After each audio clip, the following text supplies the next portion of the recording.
Sunil, please pick up the phone. Sunil, please pick up the phone. Sunil, please pick up the phone. Sunil, please pick up the phone.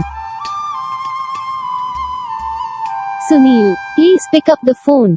तो guys video को like करो, channel को subscribe करो, comment करके बताओ आपको ये video कैसा लगा, कौन सा पार्ट है जो आपको इस वीडियो में अच्छा लगा या फिर कौन सा पार्ट है जो आपको इस वीडियो में अच्छा नहीं लगा। अगर आपको रिंगटोन पसंद आई है या फिर आप भी ऐसा कौन सा भी रिंगटोन बनवाना चाहते हो तो आप हम पे कमेंट कर सकते हो। हम आपके लिए रिंगटोन बना के चैनल पर अपलोड कर देंगे। आप वहाँ से इसे जरिए डाउनलोड भी कर सकते हो। डाउनलोड करने के बाद चैनल को सब्सक्राइब कर लेना।